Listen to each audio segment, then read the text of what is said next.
안녕하세요. 오늘은 분갈이에 대해서 얘기를 해보고자 합니다. 요새 분갈이 많이 하시죠? 분갈이를 원하는 식물의 상태 먼저 알아보겠습니다. 일단 분갈이를 할 때 첫 번째는 식물의 화분 아래로 뿌리가 내려왔다. 그리고 아래쪽에 잎에 하엽이 진다. 양분이 없어서예요. 그쵸? 하엽. 그리고 위쪽에 있는 새로운 생장점에서 잎이 진행되지 않는다. 새잎이 없다? 이럴 경우에는 분갈이를 원하는 상태라고 볼 수 있겠죠. 그리고 보통 분갈이를 하고 난 이후에 한 2년 정도가 지났다. 또는 물을 계속 주고 환경이 변하지 않았는데 어딘지 모르게 전체적으로 힘이 없다. 이렇게 할 경우에는 분갈이를 원하는 상태라고 볼 수 있습니다. 분갈이를 하실 때는 기존 화분의 1.5배에서 2배 정도의 크기의 화분을 선택하시는 게 좋은데요. 예를 들어서 이 정도의 화분이 있었다고 가정을 할 경우에 이 화분 크기의 1.5배에서 2배 2배 정도. 지상부와 지하부의 균형을 맞추기 위해서 얘네들이 혹시 만약 더 크다면 약간 조금 더 크게 할 수는 있어요. 하지만 보통은 3배 이상으로 넘어가지는 않는다. 예를 들어서 첫 번째 작은 화분을 큰 화분으로 이렇게 완전히 처음부터 해주면 나중에 분갈이 하지 않아도 되지 않을까요? 라고 이제 말씀하시는 분이 많이 계신데요. 화분에 이제 뿌리들이 이거를 1, 2년 내에 사용할 정도의 흙만 있으면 돼요. 만약에 그 이상의 흙이 있게 된다면 뿌리가 흙을 이제 사용하지 않는 기간에 물은 계속 주게 되잖아요. 그럼 얘네는 지속적인 관수로 인해서 딱딱하게 굳어갑니다. 딱딱하게 굳어가고 그리고 영양분이 아래로 계속 내려가겠죠. 그래서 쓸모없는 흙이 돼요. 어차피 나중에 쓸 때가 되면. 그리고 자신이 가지고 있는 수분의 만큼보다 더 많은 흙을 가지게 될 경우에는 얘네들도 같이 젖게 되잖아요. 그러면은 당연히 물마름이 늦겠죠. 그러면은 불필요한 흙 때문에 물마름도 늦고 그리고 나중에는 어차피 사용하지 못할 흙이 되고 영양분도 없어지고 그렇기 때문에 전체적인 식물의 흐름을 보면서 1, 2년 내로 새로운 흙으로 다시 분갈이를 해주고 더해주고 하면서 서서히 분을 넓혀가는 게 더 좋습니다. 자, 분갈이를 할 때 보통 뿌리 정리를 하게 되는데요. 뿌리 정리 같은 경우에는 기존 화분에 이제 이렇게 뿌리가 있었다고 가정을 하게 되면 뿌리를 약 요 정도 정리를 해주는 게 좋아요. 뿌리도 털고 흙도 털고 뿌리를 약간 이렇게 넓혀 놓는 거죠. 보통 같은 경우에는 이 뿌리는 여기에 있는 잎을 먹여 살리기 위할 정도로 되어 있어요. 그래서 만약에 여기에 잎이 10개가 있었다고 치면 뿌리도 10개를 먹여 살릴 뿌리가 있었던 거예요. 서로의 상호작용이 있다 보니까. 근데 만약에 뿌리 정리를 하게 되면 하나치의 뿌리를 정리했다 아니면 2개치의 뿌리를 정리했다라고 가정을 하면 새로운 화분으로 이동을 했을 때는 당연히 먹여 살릴 뿌리가 없기 때문에 아래쪽의 잎을 하엽할 수 있습니다. 분갈이 하고 나서 자주 겪는 일이죠. 그래서 분갈이 초기에는 아래쪽의 잎의 하엽은 자연스러운 현상이에요. 그래서 전혀 걱정하지 않으셔도 됩니다. 자, 이제 뿌리 정리에 대해서 조금만 더 한번 얘기를 해볼게요. 보통 식물들의 뿌리는 이렇게 직선으로 자라지 않죠. 식물들이 이렇게 있다고 할 경우에 지상부와 지하부가 있다고 할 경우에는 이렇게 되면 이런 식으로 방사형으로 자랍니다. 그쵸? 이렇게 방사형으로 자라게 되는데요. 그렇기 때문에 화분을 선택하실 때도 나중에 2, 3년 후에 분갈이를 해야 되기 때문에 약간 이렇게 달걀형 모양 아니면은 이런 식의 화분 모양 뒤집어지기 편하도록 그리고 원통형도 괜찮아요. 이런 식의 화분을 선택하시는 게 훨씬 좋습니다. 만약에 이렇게 뿌리가 이런 식으로 자라는데 호리병 모양의 이런 화분을 선택했어요. 그러면 나중에 분갈이 할 때 이거 어떻게 뽑아낼까요? 이거는 깨는 방법이 어떻게 보면 가장 뿌리에 영향을 안 줄 수도 있는 방법이죠. 그렇기 때문에 기본적으로 화분을 선택할 때 이런 식의 화분을 선택하는 게 나중에 훨씬 더 좋습니다. 그리고 분갈이를 하실 때 예를 들어서 기존에 있었던 농장의 흙이 미덥지가 않은 거예요. 그래서 여기를 다 털어버려. 여기를 이렇게 그런 분이 많이 계세요. 이렇게 난 여기 흙 다 마음에 들지 않아서 여기 흙을 다 털고 그냥 뿌리만 남긴 채로 심어줄 거야 라는 경우가 있는데, 이거는 사실 어떻게 보면은 조금 위험한 거예요. 거의 산목 수준의 스트레스를 식물에게 주는 것과 마찬가지입니다. 왜냐하면 아까도 이거 10개의 그 잎을 먹여 살릴 뿌리들이 여기에 이렇게 있었다고 치면 흙을 터는 과정에서 너무 많은 뿌리들을 이룰 수가 있어요. 그러면은 당연히 잎이 후두둑 떨어지겠죠? 이렇게 되면은 적응하는 기간이 조금 더 길 수 있고, 그리고 만약에 본인이 이제 식물과 많이 이제 접해봤고 친해졌을 경우에는 어느 정도는 회복을 할 수 있는 그 능력이 되지만, 그 처음 접했던 식물을 처음 키워본다라고 했을 경우에는 이렇게 뿌리를 다 탈탈 털어가지고 심는 거는 아주 위험한 거라고 볼 수 있습니다. 아주 위험한 거. 그리고 보통 농장에서는 이 식물을 최상의 상태로 만들어서 내보내야 되는 상황이에요. 그렇다 보니까 이 식물의 완전한 맞춤형으로 심는 경우가 많이 있기 때문에 거기에 흙 배합이 완전히 나쁠 수가 없어요. 약 처리도 물론 하시긴 하겠지만, 그래서 이제 그 끝에 뿌리들에 그냥 새로운 흙을 더 주는 것이 좋지, 막 이거를 과하게 이렇게 뿌려 물로 이렇게 한다, 이거는 어떻게 보면 더 어려운 일입니다. 근데 다육이 같은 경우에는 조금 다를 수가 있어요. 다육이는 양분을 위쪽에 이제 다 모아놓고 살죠. 그렇기 때문에 다육이 같은 경우에는 이렇게 다육이가 있다고 치면, 뿌리가 이렇게 있다고 치면은 뿌리를 다 훑어줍니다. 완전하게. 그리고 새로운 흙으로 완전히 갈아서 새로 심어주는 거예요. 그래서 보통 다육이랑 선인장을 살 때는 이렇게 뿌리를 다 흙을 다 이렇게 훑고 잔뿌리 다 훑어가지고 여기를 이제 화장지로 감싸서 이렇게 오는 게 사실 정석이에요. 왜냐면 이 뿌리의 상태를 보고 얘가 건강했는지도 알 수 있고, 그리고 젖먹인지 아닌지가 여기서 드러나기 때문에 실생이에요 라고 했을 때 이제 뿌리 상태를 보면 여기가 젖먹이 있는지 아닌지를 확인할 수 있잖아요. 그리고 보통 다육이 같은 경우에는 이런 쪽에 이제 깍지벌레가 살아요. 그래가지고 여기 또 벌레가 있는지 확인할 수 있고, 그렇기 때문에 다육이나 선인장 같은 경우에는 이렇게 뿌리를 완전히 훑어준다.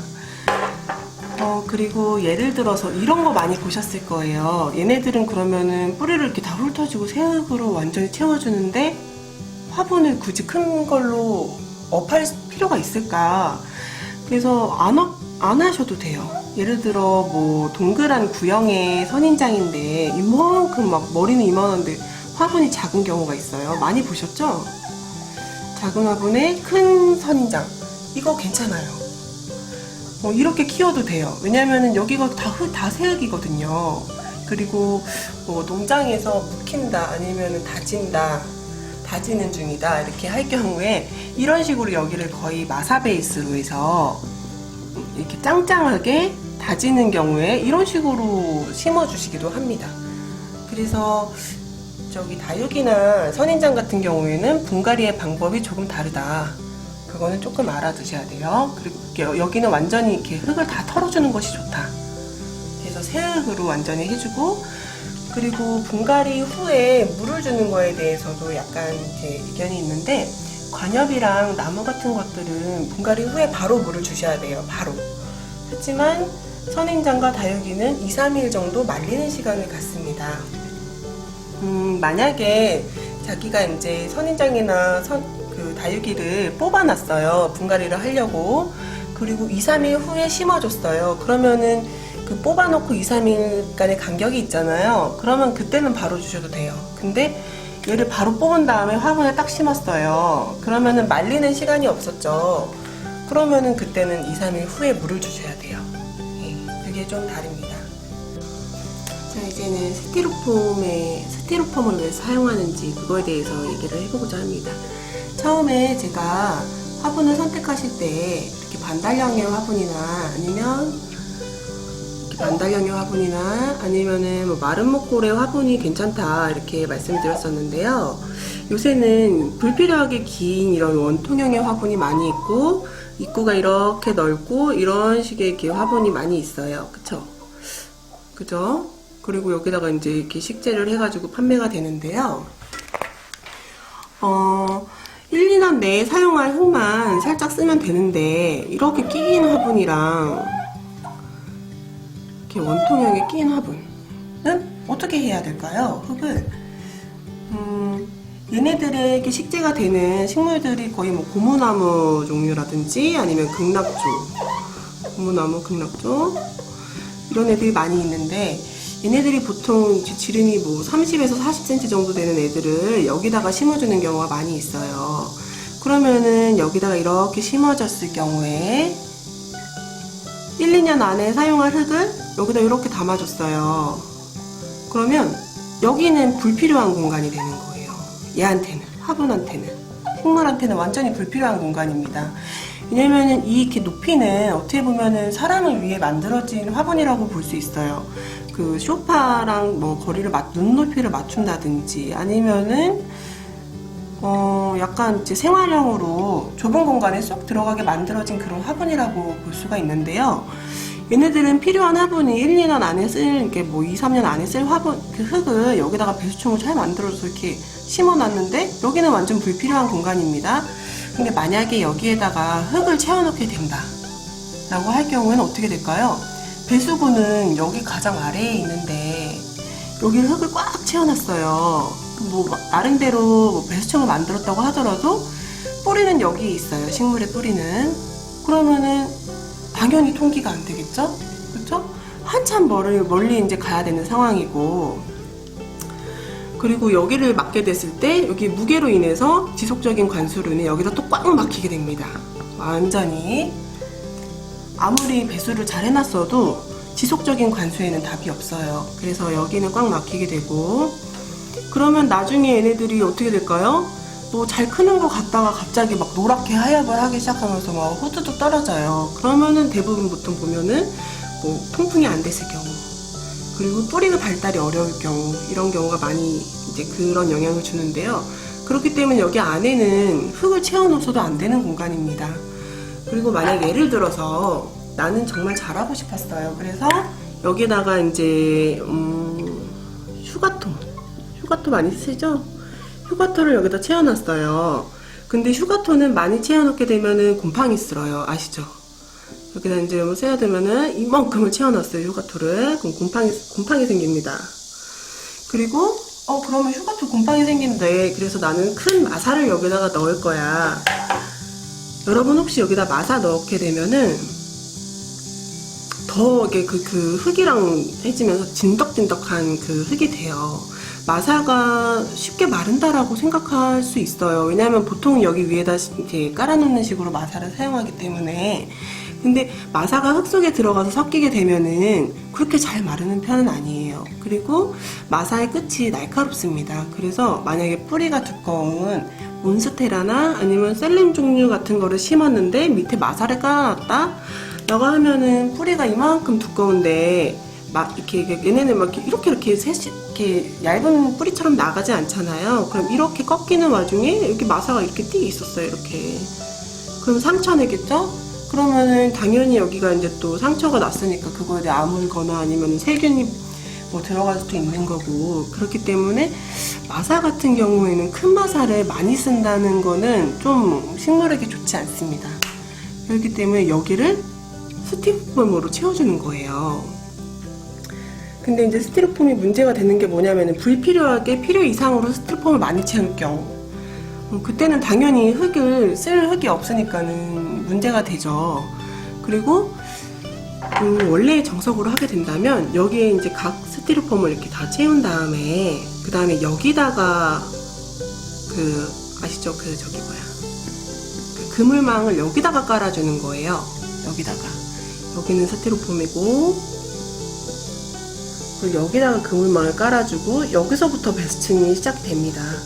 그래서 흙을 이렇게 넣어주고 여기다 이렇게 해주는, 이게 사실은 어떻게 보면 정석이라고 볼 수 있는데, 그 스티로폼을 여기까지 채운다. 그거는 조금 문제가 되는 거죠. 그죠? 그리고 보통 이제 구매를 하시다 보면은 별게 다 들어있는 경우가 많이 있어요. 저도 분갈이를 하면서 많이 겪는데, 연탄을 왜 넣을까? 이런 얘기를 하시는 경우가 많이 있는데요. 연탄 같은 경우에는 이렇게 완전히 잘 연소가 된 연탄이죠. 연탄에 한해서 그 흙을 산성화시키는 거를 막 약간 지연을 해줍니다. 그래서 연탄을 사용하는 거는 나쁜 건 아니에요. 그래서 보통 이렇게 시골에 가면은 연탄을 이렇게 여기다가 막 이렇게 연탄 떼고 난 다음에 이렇게 해놔요. 그 다음에 그냥 부셔요. 적당히 부시고 나서 나중에 봄쯤에 이제 경운을 해준다고 할 경우에 얘네가 굉장히 좋은 역할을 합니다, 흙에. 그래서 이제 연탄을 사용하게 되는 경우가 있는데요. 연탄을 제가 하우스에서 써봤잖아요. 근데 연탄이 가루가 고울 거라고 생각하는데, 연탄은 그렇게 가루가 곱지 않아요. 다 기공도 이렇게 많이 있고, 그리고 연탄이 어느 정도 부셔졌는데 물까지 먹었다? 그럼 좀 더 단단해집니다. 그래서 흙 사이에 연탄재가 이렇게 들어가 있을 경우에는 이 물 빠짐도 좋게 하고, 기공이 많기 때문에 뭐 공기도 어느 정도 얘가 보유할 수 있고 해서 연탄재를 넣는 거는 크게 나쁜 건 아니에요. 근데 이제 뭐 화분 같은 경우에는 이렇게 돼서 연탄재를 조금 여기다가 섞어줬다. 여기는 좋은데 만약 연탄재가 60% 이상 뭐 이렇게 되면은 이거는 또 문제가 있는 거죠. 그래서 연탄재를 넣는 것 자체는 나쁜 건 아니다. 단지 비율의 문제다라고 이제 얘기를 할 수 있습니다. 자, 분갈이에서 어느 정도 도움이 되셨나요? 그러면 다음에 제가 다시 한번 더 좋은 정보로 다시 오겠습니다. 감사합니다.